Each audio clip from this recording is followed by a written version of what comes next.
You know what, MP, there is a lot going on in the world right now, and let's go ahead and add this one to the list because CBS put out a report that the FBI has increased domestic surveillance in the U.S.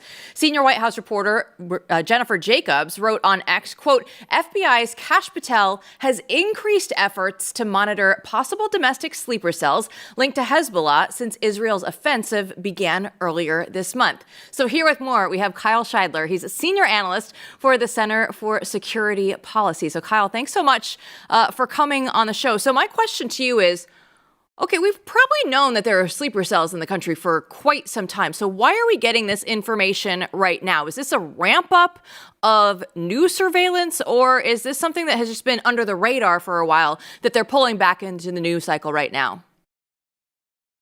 Well, one of the things to pay attention to is the tricky semantics of sleeper cell. When you're talking about a sleeper cell, are you talking about a group of terrorists who completely blend in with the American mainstream, are not otherwise observable, and then just one day receive a coded radio message and go blow things up? That's usually not how it works. I'm not saying it can't happen, but typically what we see from cells inside the United States linked to terror groups is that they're actually very active. They're usually engaging in propaganda. They're engaging in fundraising. They're engaging in recruitment. Especially when you're talking about Hezbollah, they're doing a lot to move money, smuggling cigarettes, producing synthetic weed. There are a whole bunch of criminal activities that terror groups like Hezbollah are conducting inside the United States all the time. One of the things they like to do, buy up U.S. military hardware like night vision goggles and ship them back to Lebanon. So there are a lot of things these groups are typically doing where they would run afoul of law enforcement and you could interdict them pretty much at will. The question is, when do we choose to do that, and how closely are we watching? So do you think that the CBS report is a genuine scoop, or is this a strategic leak linked to something larger going on? I think my instinct is it's a strategic leak.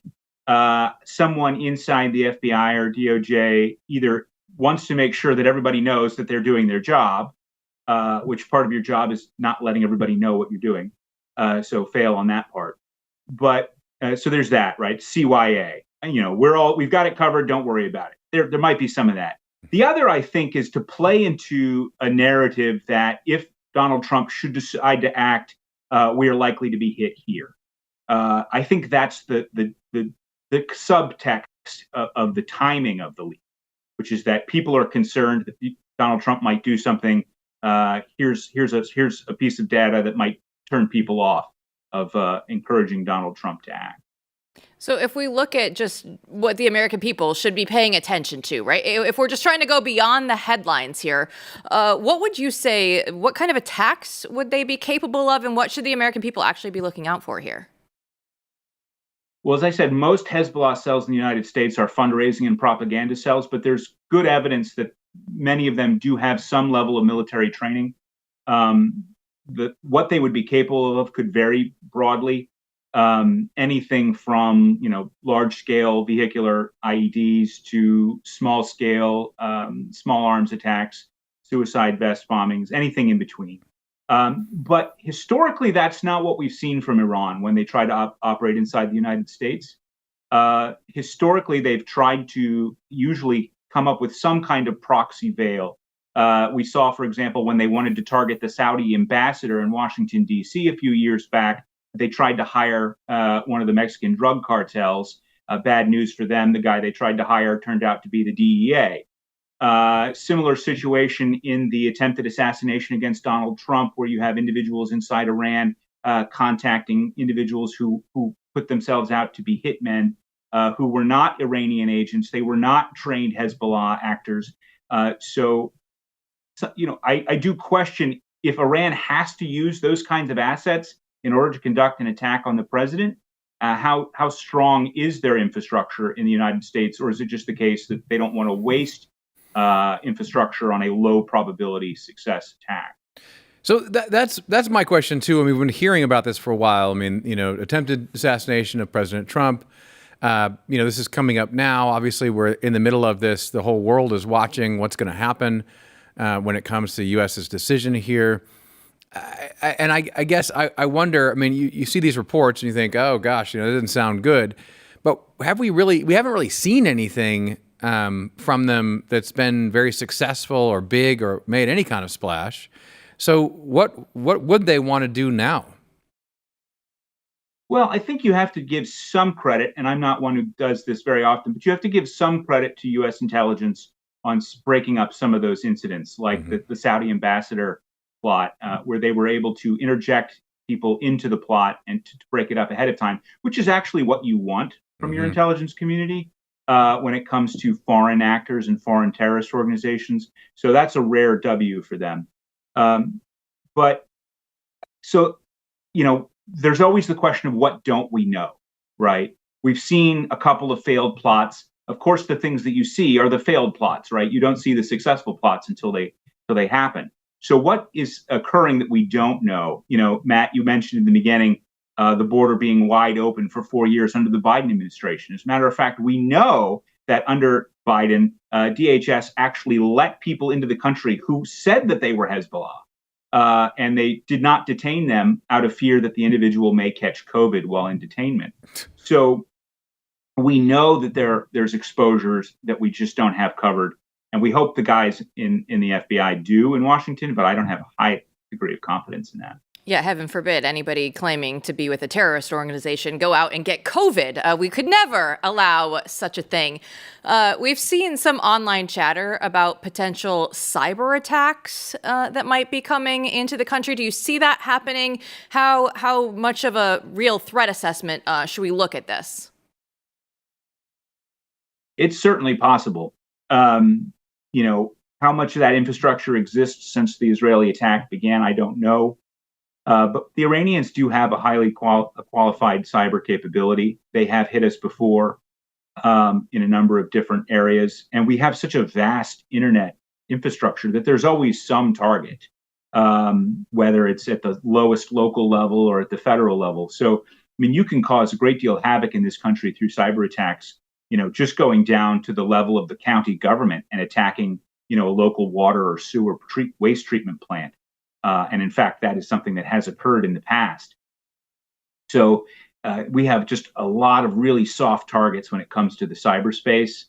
So I have to consider it as a possibility. What I don't know is, are those Iranian hackers very comfortably in their basements with all of their monitors up doing their work? Or are they keeping their head down in the bunker lest the Israelis drop a bomb on them? That I don't. There's also the question of if you think this intelligence could be used, and more like it maybe coming, could be used to justify a strike on Iran. Maybe, but I don't think so. People have been warning about Hezbollah activities in the United States for decades.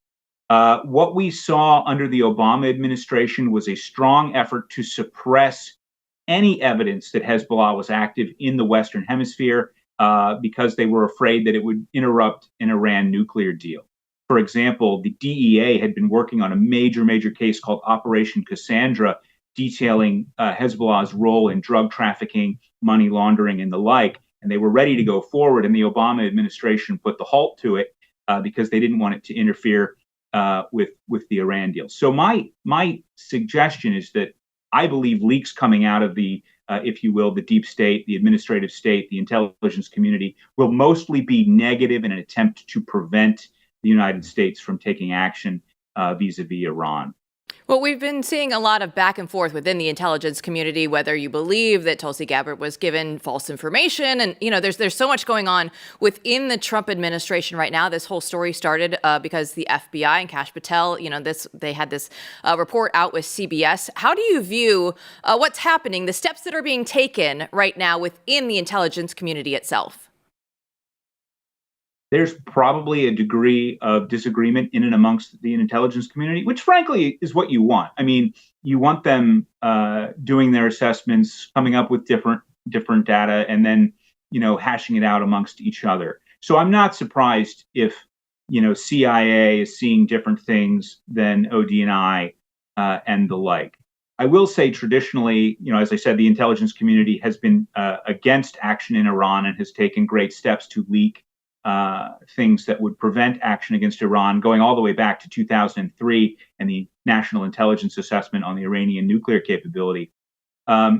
But at the end of the day, I think, and Donald Trump has made this evidently clear, at the end of the day, the president of the United States is going to look at all of the available intelligence to him: military intelligence, signals intelligence, electronics intelligence, what little human intelligence we have, the information we get from the Israelis and we get from other regional partners. He's going to look at all of that, and he's going to have to make his own decision. And a lot of that intelligence is going to be contradictory. A lot of that intelligence is going to be biased one way or the other. And he's going to have to wade through all of that. He's going to be the man who has to make the call. And I don't envy him having to do that. So let's zoom out a little bit and just think about, everything that's been going on since the election when it comes to all these agencies. As us on the show, by the way, we should say Kyle's one of our favorite people. I know Kyle in real life even, or at least on many chats. When we're concerned here with the mandate being implemented, right, of the president, of everything that everyone fought for to win in 2024. And a central part of that is reforming the administrative state. And a central part of that is reforming the real deep state, or the intelligence agencies, which have been a problem in many ways for such a long time. So do you see any bright spots, any good things that are happening there? And what's your take on where we're at? Not yet. I mean, they're talking about massive bureaucracies that are very difficult to move. And I just haven't seen the kind of personnel changes and, frankly, closures of offices, restructuring of agencies and capabilities that I know I was hopeful for that we would see when President Trump came into office. We just haven't seen that thus far. The president's appointees are still trying to get their feet underneath them. Mm-hmm. And it's very difficult running one of these agencies because, on the one hand, all of your power and influence can only be exacted through the personnel in the agency, the bureaucrats, whom you cannot trust. And so, on the one hand, you want to be relevant to the president. You want to be able to provide capability to the president when he calls upon you. And on the other hand, you can't trust the people that you rely upon to do that. So how do you strike that balance? I would say the one shiny, happy place in the U.S. government right now is the U.S. State Department. I've been very impressed with their restructuring efforts.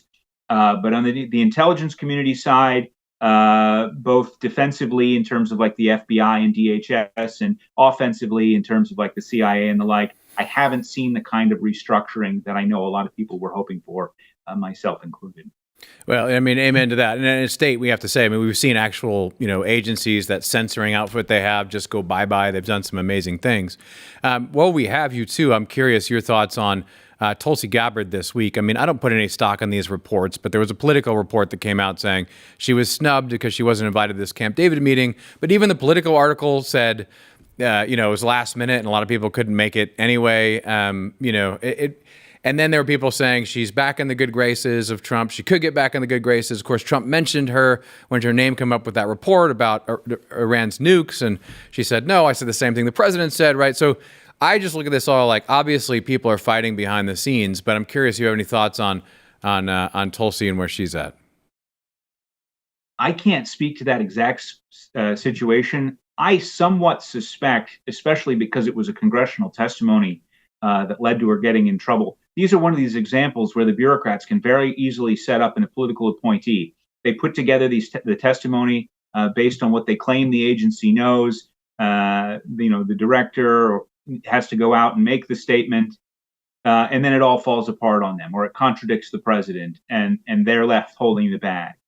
And that's why you need to have really aggressive political appointees who are going to control their agencies. They're going to get good people underneath them to drive policy down and bring good data up. I'm not sure that we have seen a lot of those lower level appointees to get in there and control some of these agencies the way that we need to take place yet. And that's putting a lot of our higher level appointees like Tulsi Gabbard at best at the mercy of her agency. So that would be the most positive spin I could put on it.